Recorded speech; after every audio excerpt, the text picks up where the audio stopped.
রাজা এবং দুই বাজপাখির অনুপ্রেরণামূলক গল্প। একজন রাজাকে দুটি সুন্দর ছোট বাচ্চা বাজপাখি উপহার দিয়েছিল। রাজা এর আগে কখনো এত ছোট বাজপাখি দেখেননি। তিনি এই সুন্দর পাখিদের দেখাশোনা করার জন্য একজন অভিজ্ঞ লোককে নিযুক্ত করেছিলেন।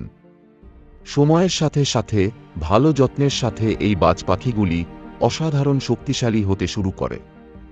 একদিন তত্ত্বাবধায়ক রাজাকে জানালেন যে বাজপাখি উড়তে শুরু করেছে। পরের দিন ভোরের আলো ফোটার সময়, যখন নীল আকাশ দিনের আলো রঙিন হয়ে ওঠে, রাজা তাদের উড়ান দেখার জন্য বাগানে যান। একটি বাজপাখিকে আকাশের উচ্চতা ছুঁতে দেখে তিনি আনন্দিত হন, কিন্তু অন্য বাজপাখিটিকে দেখে তিনি হতবাক হয়ে যান, যেটি একটু উড়ে এসে গাছে বসে পড়ে। এটি দেখে রাজা জিজ্ঞাসা করেন, এই বাজপাখির কি হয়েছে? একজন জাঁকজমকপূর্ণভাবে উড়ছে, অন্যজন উঠতে চায় না। তত্ত্বাবধায়ক উত্তর দেন, মহাশয়, এই বাজপাখির শুরু থেকেই সমস্যা। মনে হয় সে এই গাছের ডাল আঁকড়ে ধরে আছে।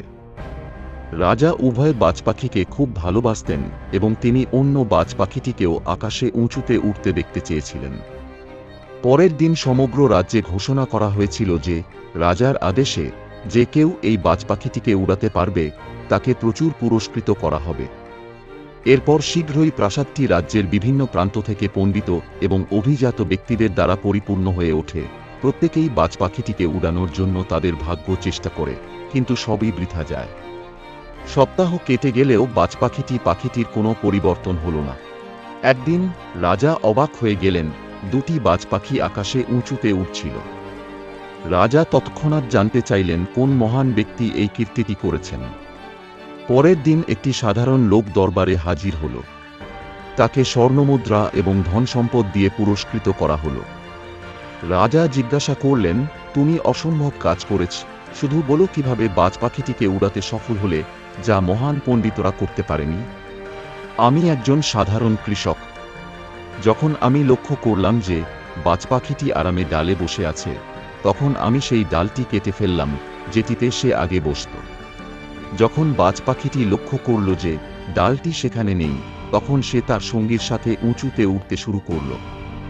এই গল্পের নৈতিক শিক্ষা: আমরা অনেক সময় আমাদের আরামের জায়গায় এতটাই আটকে থাকি যে নিজেদের আসল সামর্থ্য এবং সম্ভাবনাকে ভুলে যাই। জীবনে সত্যিকারের উন্নতি করতে হলে আমাদের সেই আরামের সীমানা ভাঙতে হবে, নতুন চ্যালেঞ্জ গ্রহণ করতে হবে এবং ঝুঁকি নিতে হবে। কারণ কখনো কখনো আমাদের স্বপ্ন পূরণ ও সাফল্য পাওয়ার একমাত্র উপায় হল নিজেদের সীমাবদ্ধতা থেকে বেরিয়ে আসা এবং পরিবর্তনকে গ্রহণ করা।